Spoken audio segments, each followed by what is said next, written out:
అపోస్తుల కార్యములు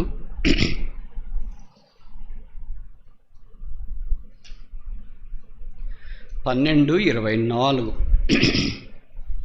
Acts of the Apostles chapter 12 verse 24. 12:24. దేవుని వాక్యము ప్రబలమై వ్యాపించుచుండెను. Word of God. ఈరోజు అన్ని డబ్ల్యూ సిరీస్. దేవుని వాక్యము ప్రబలమై వ్యాపించుచుండెను. దేవుని వాక్యానికి సమోన్నతమైన స్థానం ఈ సహవాసంలో ఉంది. Bible is the ultimate authority. No other authority is equal to the authority of the Bible. Bible యొక్క అధికారానికి సమానమైన అధికారం ఏది ఈ సంఘములో ఉండదు.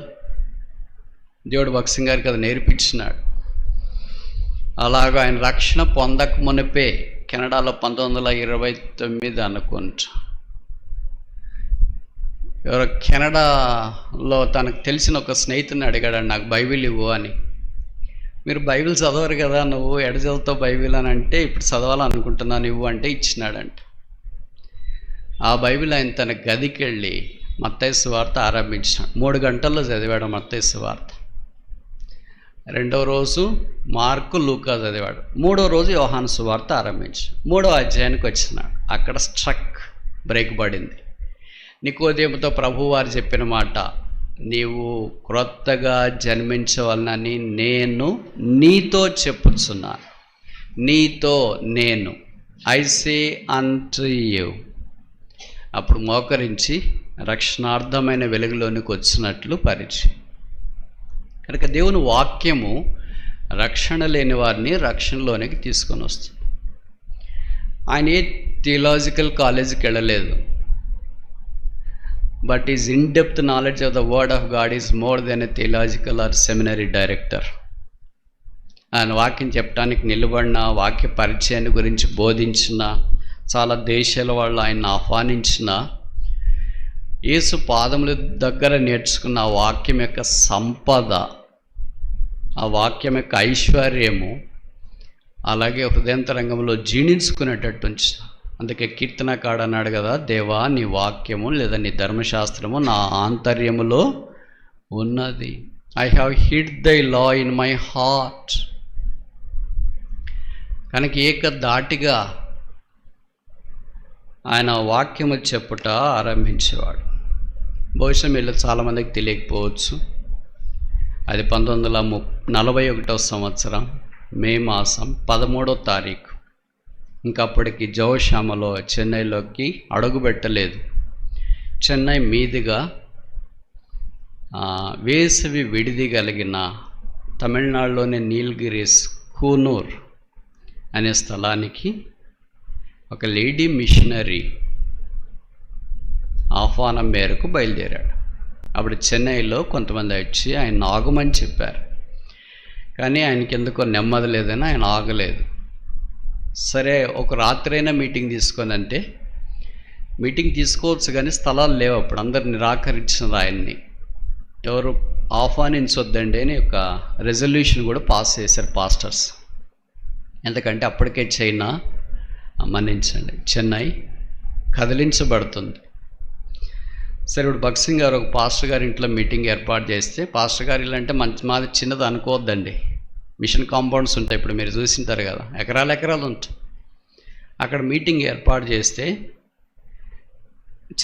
అంటే రికార్డ్స్ ఏం చెప్తున్నాయంటే 119వ కీర్తన మీద 3 గంటలు బోధించినాడంట. 3 hours. ఆశ్చర్యం ఏంటంటే వినేవాళ్ళు ఎలాగిన్నారా అని.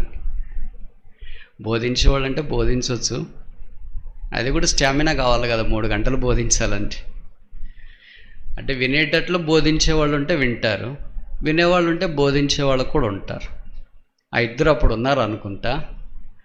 అందుకే 3 గంటలు ఆయన వాక్యము బోధించి, ఆయన వాక్యం అంటే ఎప్పుడు బైబిల్ పట్టుకుని తిరిగేవారు కనుక ఓసారి కొంతమంది పాస్టర్లు ఈయన చెప్పే వాక్యములో కొన్ని నచ్చక సిద్ధాంతపరమైన భేదాలు, అంటే చిన్నపిల్లలకు బాప్తిస్మం ఇలాంటివి ఆయనతో మాట్లాడాలని వచ్చినారంట.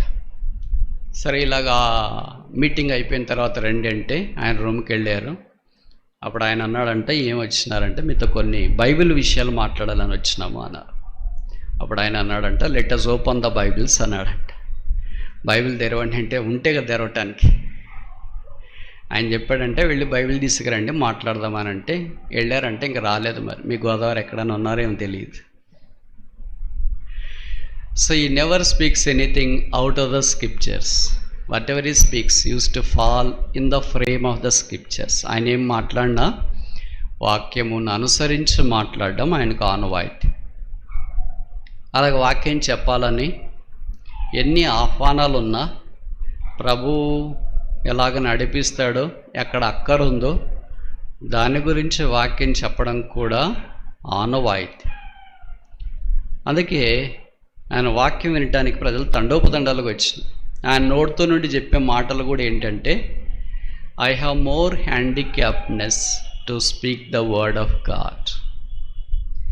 నేను వాక్యం ప్రకటించడానికి నాకు అంత వైకల్యం ఉందంటే బలహీనత. ఎక్కువసేపు నిలబడలేడంట, తర్వాత నాలుక స్పష్టంగా మాట్లాడలేడు, తర్వాత అర్థమయ్యేటట్లు ప్రజలకు సరిగ్గా చెప్పలేను. అందుకనే మీకు తెలుసు అనుకుంటా, ఆయన ఇంగ్లీష్ పాతకాలం వాళ్ళు మీరు వినించారు. ఆయన ఇంగ్లాండ్లో చదివి ఇంత సింపుల్ ఇంగ్లీష్ మాట్లాడుతుంటే వీ కెన్ నెవర్ ఇమాజిన్.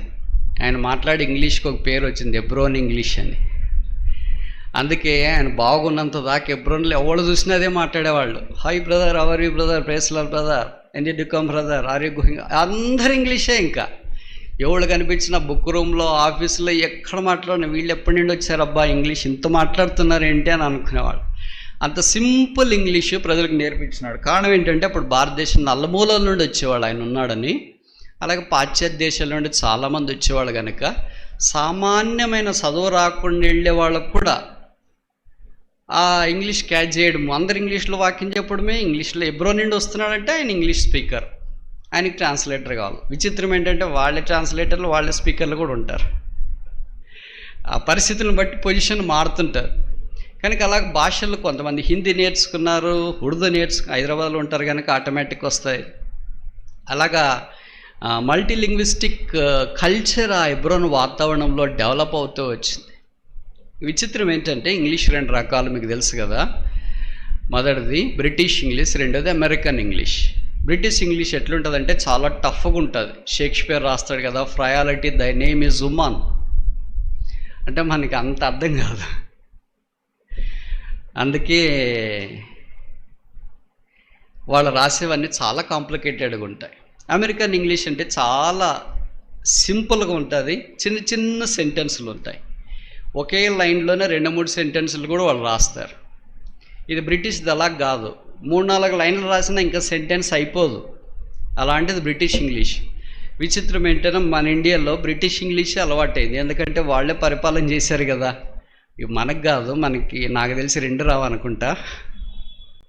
పాతకాలం వాళ్ళకి వాడు బ్రిటిష్ ఇంగ్లీష్ ఇప్పటికీ రాసేది, వాళ్ళు మన ఫైల్స్ రాసేది కానీ లేదా వాళ్ళు బోధించిన అంత బ్రిటిష్ ఇంగ్లీష్, ఎందుకంటే అడ్మినిస్ట్రేషన్ అలాగే జరిగింది. ఈయన బ్రిటన్లోనే అంతకాలం ఉండి చదివి కూడా సామాన్యమైన విధానంలో సింపుల్ లాంగ్వేజ్లో మనిషిని అందరికీ అందుబాటు అయ్యేటట్టు వాక్య పరిచయం చేసి. క్రైస్తవం 2 రకాలు.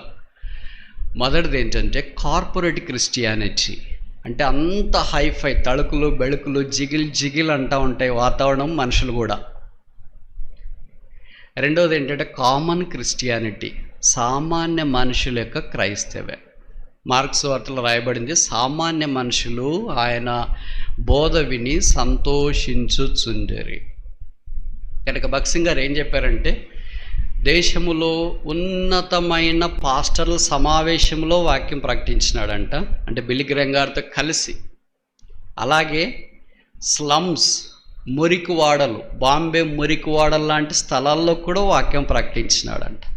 ఇది చాలా అరుదు, ఎక్స్ట్రీమ్స్. ఏదైనా మనం ఉంటే స్టూడెంట్స్ మధ్య అంటే స్టూడెంట్స్ మధ్య చేస్తాం, స్త్రీలు అంటే స్త్రీల మధ్య చేస్తాం, ఐఫై అంటే ఐఫై మధ్య చేస్తాం, లేకపోతే ఇంకా జైలు మినిస్టర్ అంటే వాళ్ళ మధ్య చేస్తాం. కానీ ఇంత ఎక్స్ట్రీమ్ బ్రాడ్ ఆడియన్స్ని అడ్రస్ చేయడం అనేది చాలా కష్టం. మీలో కొంతమంది స్పీకర్లు ఉంటే మీకు అర్థమవుతుంది, ఉన్న 100 మందిలోన 100 రకాలైన వాళ్ళు ఉంటారు, 100 టైప్స్. సామాన్యమైన చెప్తే ఏం చెప్పాడు, సామాన్యమైన చెప్పాడు. డీప్గా చెప్తే అంత డీప్గా చెప్తే ఏమర్థమవుతుంది బ్రదర్ మనుషులకి అంటారు. మిడిల్ చెప్తే మిడిల్ యావరేజ్ చెప్పాడు అని. ఏం చెప్పకపోతే ఎందుకు పిలిపించినారు, లాభం లేదు కదా అంటారు. ఏమి చెప్పినా ప్రాబ్లమే, చెప్పకపోయినా ప్రాబ్లమే. అది సమాజం. బట్ అన్ని సమాజాల్లో ఆయన వాక్యము ప్రకటిస్తూ వచ్చినాడు. ఆయనే చెప్పినాడు ఒకసారి కెనడాలో ఉన్నప్పుడు, రక్షించబడినప్పుడు, ఇంకా అప్పుడు సేవకి ఇక్కడికి రాలేదు, రక్షించబడినప్పుడు ఒక ఆల్ వరల్డ్ కాన్ఫరెన్స్ ఒకటి ఏర్పాటు చేశారంట. ఎవరో తెలియదు, ఎవరో చేశారు. చైనా నుండి, ఆఫ్రికా నుండి, జపాన్ నుండి, ఇండోనేషియా నుండి, అలాగా అందరూ వచ్చారు. విచిత్రం ఏంటంటే భారతదేశం నుండి రిప్రజెంటేషన్ లేదు. అందుకే ఈయన చూస్తే భారతదేశం అనుకుంటారు కదా. ఆయన దగ్గరికి వచ్చి ఆర్గనైజర్ అన్నాడంట, భారతదేశం నుండి మాకు ప్రతినిధులు లేరు, దయచేసి మీరు వస్తారా అని. ఆయనకి తెలియదు కనుక ఏం చేయాలని నేను వచ్చానంటే, ఏం లేదు నువ్వు ఊరికే కూర్చో, ప్రార్థన చేయమన్నప్పుడు ఒక 5 నిమిషాలు ప్రార్థన చేయని అన్నారంట. ఓకే ప్రార్థన చేయడానికైతే నేను వస్తాను అని చెప్పాడంట.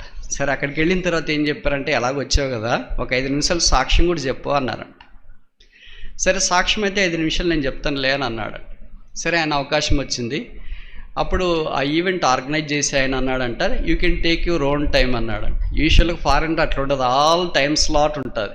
ఒక్క నిమిషం ఆలస్యం అయిపోయినా సరే బెల్ల కొడతారు, లేకపోతే అంత లేచి వెళ్ళిపోతారు. మన ఇండియన్స్ మాదిరి ఇంత పేషెంట్గా కూర్చోరు. సరే చెప్పుకునిలే మనం మొబైల్ చూసుకుందాం, ఆడుకుందాం, అట్లా ఇట్లా అనుకోరు.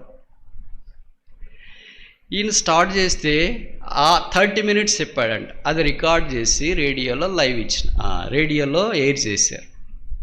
రేడియోలో విన్న ఇతర దేశస్తుల వాళ్ళు, అమెరికాలోనే చుట్టుపక్కల రాష్ట్రాల వాళ్ళు మా దగ్గరికి రండి అని ఆహ్వానం పంపించినారు. కనుక ఆయన సున్నితంగా చెప్తున్న సంగతి ఏంటంటే, నాకు ఈ బలహీనత అంటే నేను స్పష్టంగా మాట్లాడలేకపోవడము ఇలాంటివన్నీ నాకున్నా దేవుడు తన వాక్యమనిచ్చి వాడుకుంటూ వచ్చినాడు. మీకు తెలుసు కదా, గొప్ప ప్రవక్తలంతా లేదా గొప్పగా దేవుని చేత వాడబడిన వాళ్ళంతా చాలా మట్టుకు చాలామంది సింపుల్గానే వాక్యం చెప్తారు. ఉదాహరణకు బిల్లీ గ్రాహం గారు అనుకో, వెరీ సింపుల్గా చెప్తారు. God loves you, God cares for you, God came all the way for you, Jesus died for you, do you believe him అంటే చేతులు తండాలుగా స్టేడియంలో ఎత్తేదే కాకుండా ఇక్కడికి దగ్గరికి రండి అంటే వచ్చి ప్రార్థన చేయించుకుంటారు. మనం డీప్గా పాయింట్లు జాయింట్లు అన్నీ చెప్పినా కూడా చేతులు ఎత్తే వాళ్ళు కాళ్ళు ఎత్తుంది అనడానికి రెడీగా ఉంటారు. ఇంత డీప్గా చెప్తున్నాం ఏంటి చేతులు ఎత్తుట్టారు అని అంటే, ఇది బహుశా ట్రెండ్ అనకూడదు. That is the working of the Holy Spirit. వారి చిన్న చిన్న మాటల ద్వారా పరిశుద్ధాత్మ దేవుడు వారిలో కార్యసిద్ధి, ప్రజల్లో కార్యసిద్ధి కలిగిస్తాడు. కనుక దేవుని వాక్యము ప్రబలమై వ్యాపించున్నట్లు వాక్యానికి అనేక విషయాలలో, అన్ని విషయాలలో ప్రథమ స్థానం ఇచ్చినవాడు ఆయన. ఎవరు వాక్యం కనపరుస్తారో వారిని ఆయన బలపరిచి వాడుకోవటానికి ఇష్టపడినవాడు ఆయన. ఒక్కడే పరిచారకులు సిద్ధపడిన తర్వాత చెప్పాలని పూనుకోలేదు.